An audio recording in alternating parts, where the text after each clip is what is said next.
Hello, interwebs. I am Sebastian Piccione from Invest Comics and Famous Faces and Funnies. I get to be both. I get to be the f and the ick. Fake me.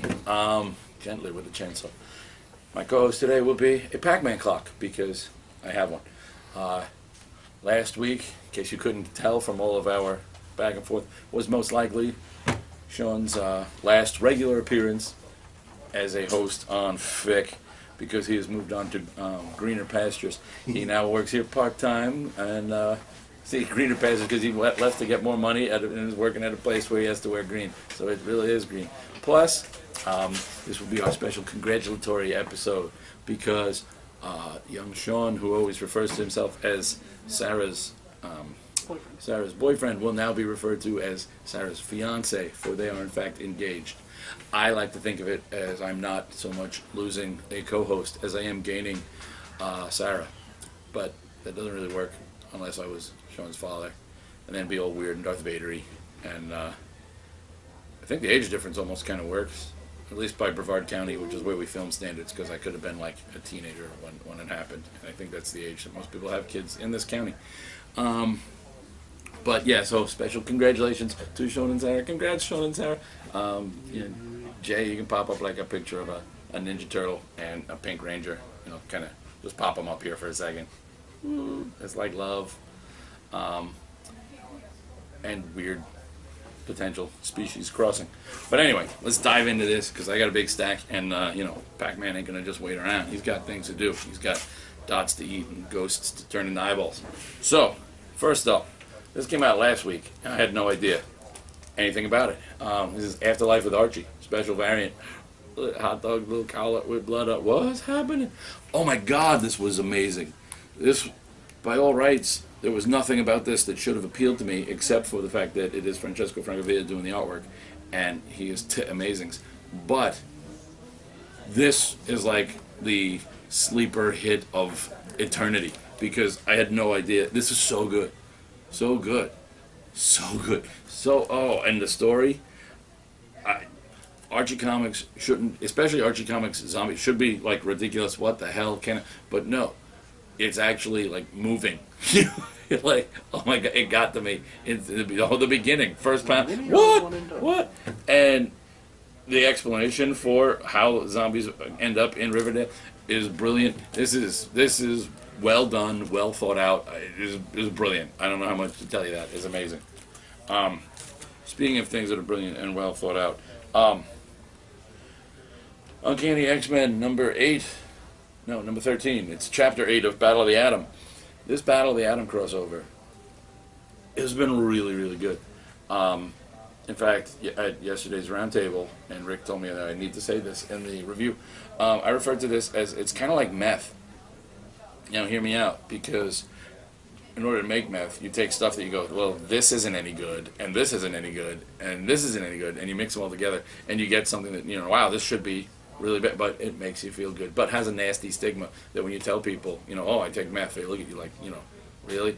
And when you tell, most elitist comic stuff, or really anybody, based on the past 15 to 20 years of what the hell was going on, if you say, hey, I'm an X-Men reader, people look at you like, really? Because, oh, you're one of those? You're like the baseline of comic books. But they've been really good, because Bendis, I'm not always his biggest fan. I like him on the new Miles Morales Ultimate Spider-Man, and that's really been about it.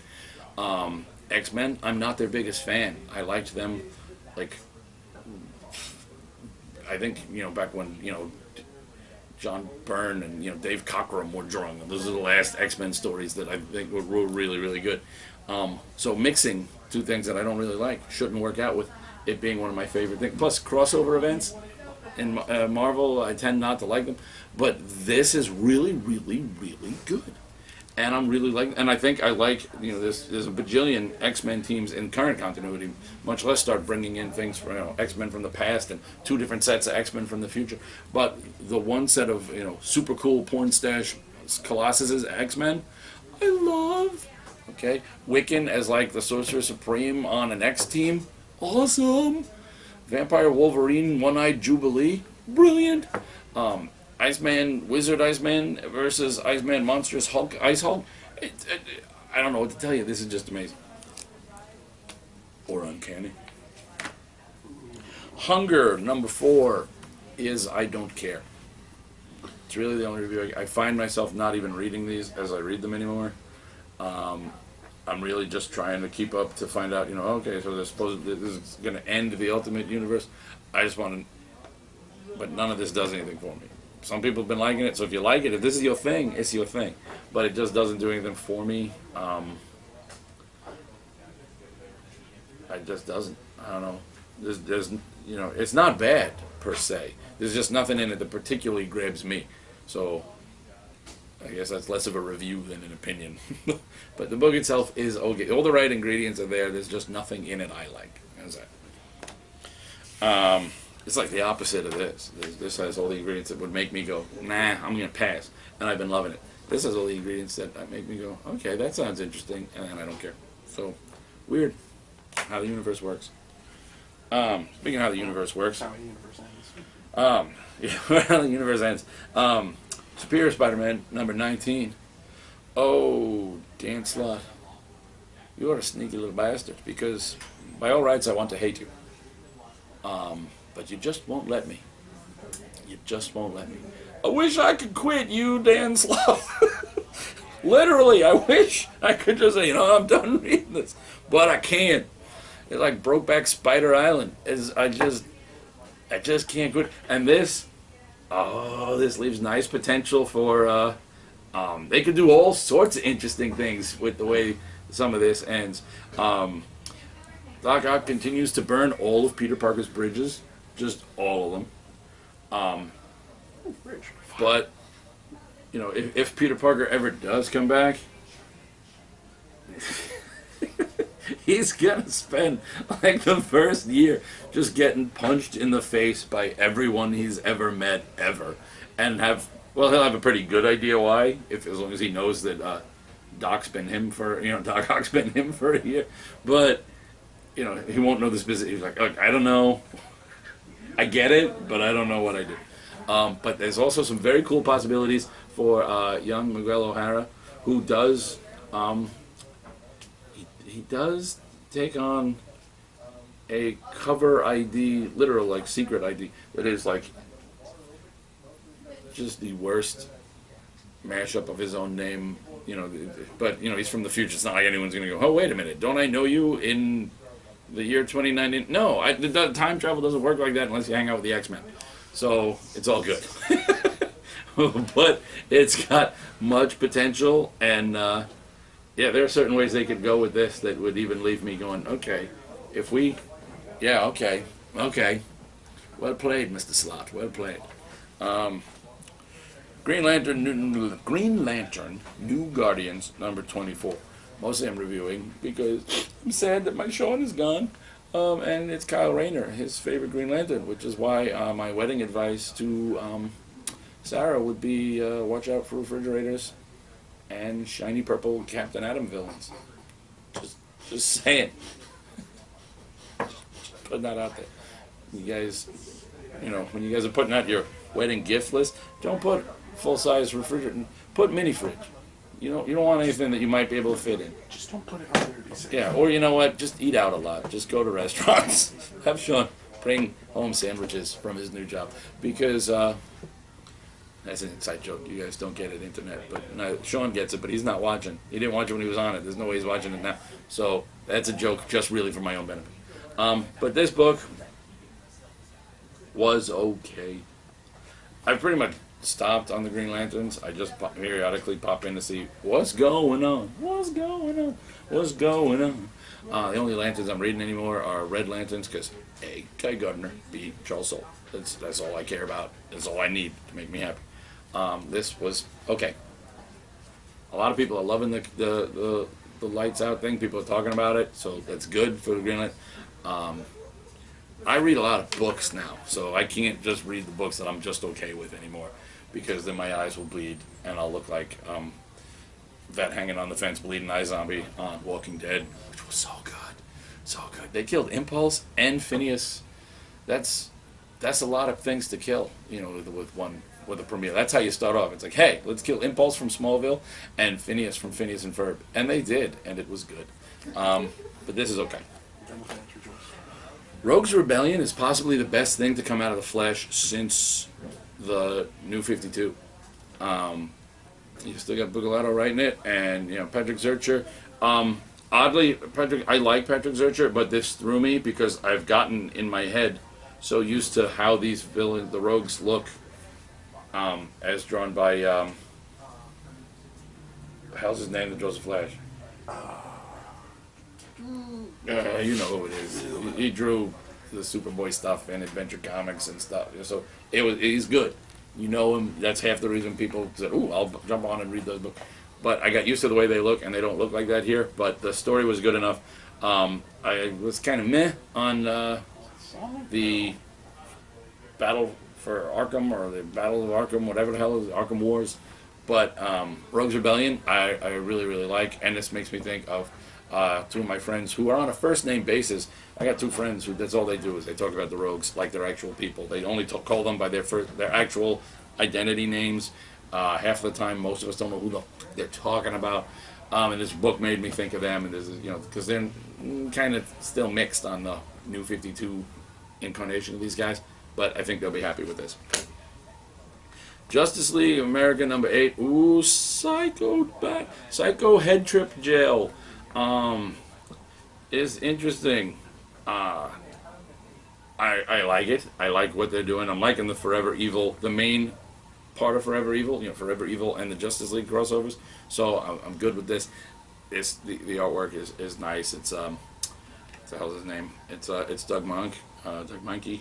I like him. Sean didn't. I do. Sean's not here, so it's good. Ha ha! I'm a sneaky one. The little psycho mind trap that they're literally in, like a mind trap for their prison. They're trapped within themselves. Captain Marvel. Oh well, no, sorry, I lied. Shazam's little mind. It just is a world that he can't really hurt anything. Everything he breaks, including people, fixes itself. So the kid side of Shazam is winning out because he now just gets to unleash his powers and just break stuff, and he's having a blast and doesn't even want to leave. Some of them are in more torturous kind of scenarios. Flash thinks he's the greatest hero. Wonder Woman is shouldering a lot of responsibility. So is Clark. Is good. Indestructible Hulk Special, Arms of the Octopus, Part 2 of 3. I like this. This has been a good story. There's one part left, the Superior Spider-Man Special. It looked like Doc Ock came in from the past following the young X-Men, and Superior Spider-Man was not at all happy with this because he didn't remember any of this, so he's like, I don't think that's really me, and if that's not really me, I don't want anybody impersonating Doc Ock, but he can't explain that to anybody else. So he's got a personal beef no one else can understand, although Young Beast's assessment of it was pretty funny, and it's just really, really good. So I read the first part in All New X-Men, All New X-Men Special or whatever. Now there's this, and then I want to read the third part in like a week or two. It's been a lot of fun. It's good. Six Gun Gorilla #5 of 6. I had to read twice because it's still awesome, but this is a lot of as we start to figure out a little more of what's going on, and it lost me along the way. So the answers were more confusing than the questions, but I had to read it a second time to make sure I was okay. So it's good, and it's got a giant gorilla with a gun in 2 different forms in this, so that's good. This came out last week, and I heard a lot of talk. Everybody talk. Started with a whisper. No, this is Rocket Girl #1. Apparently, according to an article I read on investcomics.com. Shameless plug. It says this is sold out on a distributor level. So if you want one, come on into Famous Faces. They're on the show. Oh, look at me. I'm shameless plugging everywhere. Oh, I'm a whore. Yes. So Rocket Girl, very cool, interesting concept. She comes from a future that isn't actually the future. Her future is 2013, but she comes back to 2013. And so there's a 2013 that's like futuristic, and a 2013 that's just us. And she's a teenage cop with this flight suit. Apparently they have that in her weird future present thing, and it was a little head trippy and a little whatever in parts, but it's got that Amy Reeder art, and it's just gorgeous. And the story was fun. The art is gorgeous, so put it on your list. Liberator number 4 is, I think, over, so thank God for that. Weird miniseries. I order them sometimes, and by the time they come in and I get to see whether or not I like it, I've already ordered all of them. So this was just really not my thing. It's very, you know, Greenpeace, environmentalist people kind of breaking in and freeing animals from labs and furriers and various things. So, you know, it's that. And again, it's another thing where, you know, it's not bad, it just didn't grab me. So if it sounds interesting to you, because it did sound interesting to me, you know, I ordered it, I read the little blurb and knew what I was getting. Just the book itself never quite hooked me. You know, the way they went about it, and the characters just nothing resonated. Pour moi. But you know, if that sounds like something you would enjoy, read it. You know, you can post back in here. You know, dear Sebastian, you is a stupid head. That book was awesome, and I'll be like, Okay. all right. I'm easy. I can drunk prompt it. Skyward number 3 is still so awesome. Put out by Action Labs. Yay, Action Lab, because I love that little logo. It just makes me happy. But yeah, this is Jeremy Dale, and he writes and draws this. He's been doing this for a while. Now he's getting it put out through Action Lab. I believe he did it as a web thing and a self-publishing thing. I'm not so savvy in that world, so I know he did it. I had heard much about it, and was very happy when it was finally coming in a form that was more accessible to me. And it's been really, really, really good. It's a fantasy. It's really, I'm gonna go out there. Maybe, you know, I'll even hoard it and say, hey, Jeremy, I think how's this for a back cover blurb for trades and such.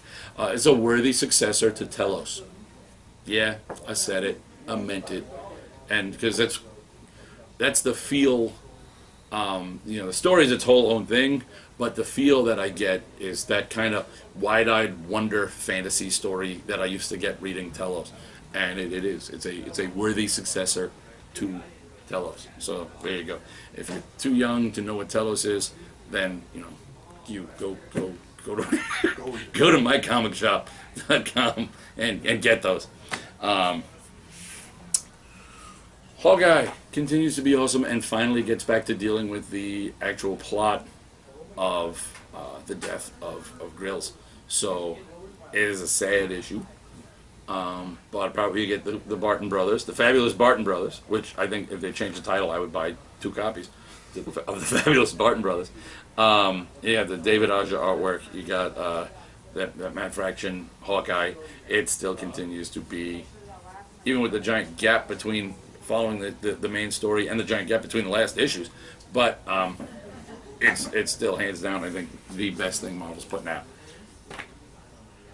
Birds of Prey number 24, Lovers Reunited, a tragedy reborn. Dun dun dun dun. Dinah Lance reunited with her dead, not so dead, you know, weird coma husband. Basilisk has got they got some plans, they got some ideas, right? And Condor making people nervous. Whose side is he really on? Looks like he's still on the good side, which makes me happy because I really like the character Condor. He's at this point one of the main reasons I read this book. Him and Strix. Yay. I won a page from this book for a charity that we did for cancer here at the store, and a lot of artists donated original artwork, and I won a page with Batgirl as Talon from the Talon book, you know, Calvin Rose Talon, and then Strix, and it made me really happy, and it was purtiful. Alright, but yeah, this is good. I like this. Supergirl number 24. I almost didn't buy. I was going to put Supergirl on my drop list, and then I didn't for a major reason. And that major reason was the new Lobo, because I'm a huge fan. No, I'm not a huge fan of the new Lobo, but I am a huge fan of Tony Bedard, who will be writing it, and I'm the kind of guy who can't just miss an issue in between you know, if I had like 1 through 23, and then 25 through whatever, I'd go absolutely nuts. I would never go back and, you know, it's not like I don't reread most of these things. I don't know why I collect things. I just have a problem in my brain that makes me hoard things. And one day I'll be on Hoarders, and then on like one of those other reality shows, because when they come through to find out, they come like, wow, all of this is comics. These are worth things. And, you know, so I'll go from Hoarder, where they tell me to get rid of stuff, and then from like Locker Wars or whatever, Storage Wars, where they're bidding on my shit. Yeah, you know, so I'll have the double whammy of 50 minutes of fame. But yeah, this was okay. I'm not so huge on the new origin of what do you call it, of Cyborg Superman. I'm also not so keen on. I mean, I love Michael Allen Nelson as a writer. This may not go down in history as my favorite thing by him, but I did find what's very awkward is I don't think that anyone has ever actually referred to, at least not repeatedly. You know, just referring to every time you address Cyborg Superman, calling him Cyborg Superman. You know, most people called him Henshaw or Hank after they found out who he was. Originally, he went by Superman. Some people referred to him as the Cyborg Superman, but I don't think people ever addressed him as, you know, like, hey, Cyborg Superman, where are you? What are you doing, Cyborg Superman? And it's just awkward and doesn't roll off the tongue so well. But yeah, story-wise, it's good, or it's okay anyway. I'm not a big fan of what they've done to Cyborg Superman, and as by default to Zor-El. So, meh. Red Hood and the Outlaws. Ooh, you get Ra's al Ghul, and you get Jason Todd as the leader of the League of Assassins. It's actually pretty cool. I liked, especially, there's a lot of kind of sit down moments to between Speedy or Red Arrow and Arsenal. yeah, is the Arsenal again in this? Most of the time they just call him Roy or Harper. So between Arsenal and Cheshire, so seeds are planted that, you know, maybe better luck in the new 52 for not getting your child slaughtered. You know, so they could eventually kind of hook up, give us, you know, a Leanne and get a eventual happy ending. At which point they would finally break and undo the new 52 and go back to the dead, just because that's the way the universe works. Wonder Woman number 24, so good. Wonder Woman, Goddess of War, so good. Such family issues. It really is just a modernization of Greek mythology. The conflict and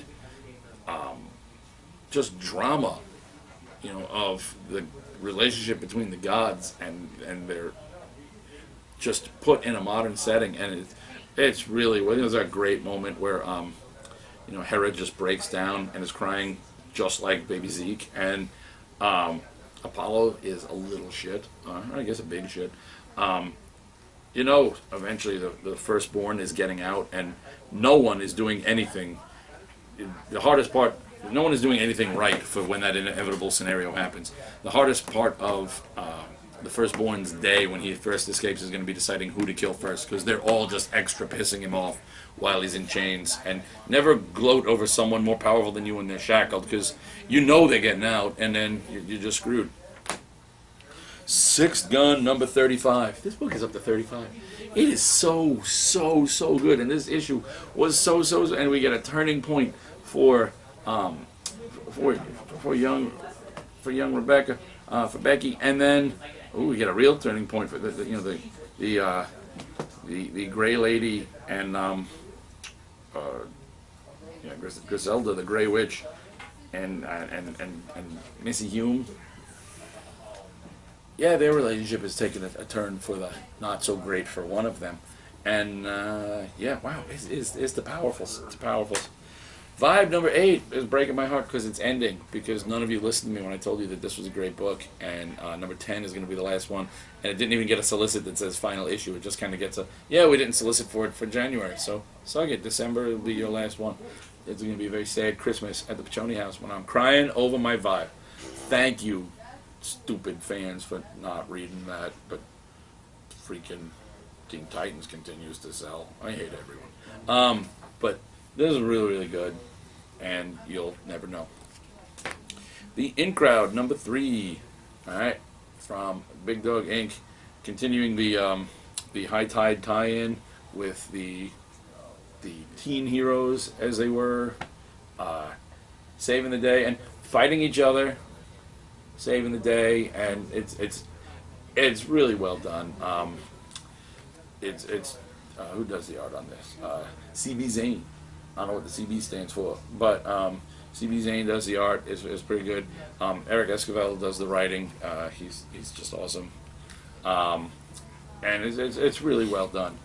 Almost as well done as also from Big Dog Inc. Critter number 15, which involves a tickle fight between Critter and her stalkerish main nemesis, the Yellow Jacket. It involves everybody, and I do mean everybody, versus the various clones of Tide Pool. And when I say everybody, who's leading the fight in Florida? Who's that? Magic Hands, I need you. Why, is that the character that I wrote and created with my friend Mike, and I'm now working on with my friend Joe Kuzma from Further Adventures? Is that Cat 5, my Category 5 hurricane-powered Floridian heroine? Why, yes, it is. Leading the charge, and she's like, shows up, like 4 or 5 panels in here. She gets to do a victory dance. She gets dialogue, and Tom Hutchison, he likes my character, and he writes her, I think, almost better than I do. He knows, he gives it 2 lines, but they both work, especially the second one. Made me very happy. It's also weird and surreal to read your own character, because normally when I read my own character, that means someone gave me back the finished artwork, or the comic just came back in the print, and I get to read it, and it's just me reading my own words, but now I get to see it all done up and with the pictures and looking like a comic, and but to see my own character saying things that sound like my own character, but I didn't write them, very surreal, very, very well done on multiple levels. Tom. So this is really, really good. Aside from my shameless plug from myself, this whole issue is really good. Even the parts without Cat 5. I know, he's that good that he can make it work without my character. So this just, if you like all out hero, this is like Crisis on Infinite Big Dogs, because he's got heroes in various different places, and he's just got these giant clusters.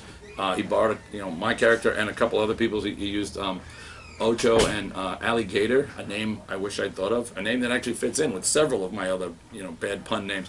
But so I'm jealous there. And then he's got a lot of his own character. I really want him to expand his whole universe, because Tom comes up with these great little characters that you see in the back of things, and I just want them to have more. You need like an anthology. That's what you need, Tom. You need an anthology of it within the Critterverse. You can call it, I don't know what. That's your job. I'm not gonna do that for you, because I would come up with a stupid name and you'd come up with one that works better. It's almost like it's your universe. But that's what I want you to do. You need an anthology, even if it's a miniseries that just gives a couple little, 5 or 10 page stories per issue of some of these characters, because you've got this like vast universe, and I want to know more of them because they look cool. And when you throw out a name, they're also awesome. And these little like who's who entries in the back, there's not enough. I need more. 9 Volt, Sprout, Urban Gorilla. Come on, Urban Gorilla. I think a 4-issue mini. Come on, make it happen. If you need a writer, you let me know. Batman Two-Face number 24, starting a Two-Face story arc in the former Batman and Robin, but now Batman and whoever the hell, because Robin's dead, is good. But you already knew that. It's Batman. Rachel Rising number 20, so good. This book, this book should be a TV series. This book, creepy, supernatural, awesome. This will fit so many needs. Creepy, supernatural with strong female leads. Oh, there's like a whole niche. Move over supernatural. You've got Rachel Rising. I can't even describe how good this is, and how creepy. Oh my God! When you've got a kind of semi-possessed, been possessed before, little girl, and a currently possessed priest having conversations in the snow. The creep factor is up there, way up there. This is so good, so good. Batman and Superman #4. I still really like it. I love the way Greg Pak writes the Earth 2 Superman and Batman. I love it. I know Pak's writing, I think Action. He's writing one of the super books right now, and I really want him to bring that sensibility to the Superman here. It's just so well done. I love this book. I really do. Not everyone agrees with me. This is one of those love or hate books, but I love it. Mercy Sparks #2 is good. The artwork in this is gorgeous. Who did this? I wanted to. Meerhoff, Matt Meerhoff. The artwork in this is beautiful. Also, the coloring, the colors by Greg and Fake. I don't know who Greg and Fake are, but I know they are both real freaking colorists. It's just gorgeous. This is just a gorgeous book to look at, and I've always liked the Mercy Sparks series when they come out. It had been a while for various reasons, but Josh Blaylock is his character, and it's just awesome. So read that. Deja Thorse and the Green Man of Mars is good. This story, I've liked this story. I really love the covers to this one because they just always, I think something about the lettering and the way they frame it, but it always just kind of makes me think of like old, like the plate pictures that they would put inside books like this, where you'd have like 3 chapters and then a picture. It always just made me think of that, and I don't know, it just works for me. But the story for this one's good. It's a bit drawn out at this point for me, but it's still good. Letter 44. Holy crap! Charles Soule did this for Oni. 44th president is elected, and he's left a letter that just says 44 on it from the 43rd president. And yes, there are some strong parallels between Obama and Bush for these 2 presidents, but it's not a political thing, so relax, and whichever side you're on, just calm yourself. All right? But the concept is, we found evidence of some race in space is building a weapon just outside, just within our solar system. But we can't get a look at it. There's like a field around it that we can't see. So a group of people, 4 military and 5 scientists have been sent into space, and it's just been taking years for them to get there. And this letter is left from, like, look, this is really hush-hush, only a handful of people know this, so you're not going to find it in your reviews. I'm leaving you this letter. At first, the 44th president's like, I don't think I believe this. But they look into it and they find out that it's real, and he wants to do everything he can to help, even though there's only so much that he really can. And there's a lot going on, but it's Charles Soule, who we already have established I love. So this is really good. Check this out. Oni does great stuff, and Charles Soule does great stuff. So this is the best of both worlds. The art on this is Alberto Albuquerque. Probably no relation to Rafael Albuquerque, but nonetheless, it's really good. Really good. Shoot First was okay. I'd ordered this. It's kind of like Angelic Shield, like angel and demon kind of secret agent thing going on. There's more to it than that, but again, it's one that just didn't fully grab me like I'd hoped it did. So I don't know how many. I'll try. Maybe I'll read #2 and see if sometimes it takes an issue or 2 to really kick and you go, whoa. But this was okay. It wasn't bad. It just, again, it didn't have that instant resonation. Van Lente and Silva on Brain Boy. I love this book. Just saying Brain Boy makes me happy, even though it doesn't make the main character happy. But yeah, the dialogue, the art, again the colors. Who's coloring over Silva on this? Ego. Well, Ego, you deserve to have an ego because your colors are beautiful. This is just a lot of fun. Read this. Bloodshot and Hardcore is Christos Gage. That should be a review in itself. It's Christos Gage. Read this. It's really good. We get Bloodshot and Hardcore working together for the first. They kind of met up last time. Well, they kind of shot at each other previously, but this time, last issue, they kind of met up on their Let's Save Bloodshot mission. Now they're kind of deemed. There's a great line in there. He's like, he can't walk because they've messed with his nana. He's like, Rada messed with my nana. I can't walk. And they're like, well, that sucks because you were our escape plan. We were counting on you getting us out. And he pulls out 2 guns. He goes, I said I couldn't walk. Doesn't mean I can't kill. Boom, boom, boom, boom, boom. Just starts taking people out. He's a badass even when even when he's at half power and immobile. Just that good. So much. Exo Manowar. Very like political, not like politics, but more in the, he's not being a superhero. He's saved his people. Now he's trying to reclaim the empire of the Visigoths. It just happens to be in, there's no Visigoth empire anymore, so that all that land is spoken for. So basically he's just kind of annexed a country and the country around it and other countries and NATO are going, see, that's not great. He's got people inside who don't want to follow him because why be farmers when you can just, they don't get our whole system of life, and so they just kind of walk into supermarkets and steal stuff.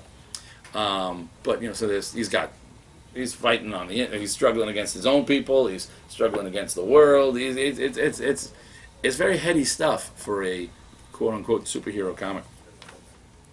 King's Watch #2 is okay. King's Watch and Dark Knight #4. These are okay.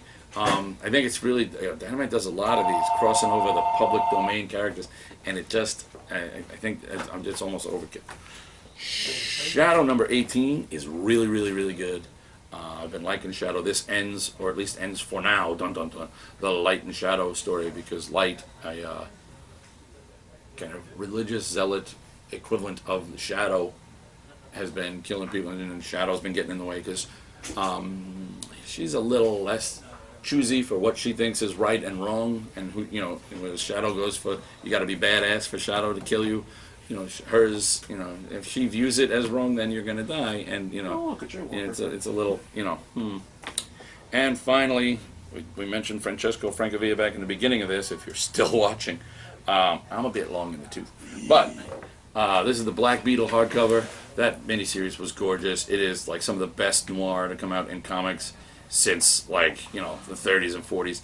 It's gorgeous. It's got a character with a beetle name, so I'm in. Even this hardcover is gorgeous. Read this. I reviewed the series, told you it was great. Read this. It's freaking awesome. And this is just a beautiful book. So there you go, Internet. Talk about Life with Archie. Waka Waka Waka. Oh, wait. Yeah, we talked about Afterlife Life with Archie. We did talk about Afterlife with Archie. And how it's all Jughead's fault. See, guest appearance by Sean's voice. So it's Jughead's fault. Why do we have more phones than we have to? I blame Sabrina. All right, Internet. I'm finally gonna let you I go. blame that damn cat.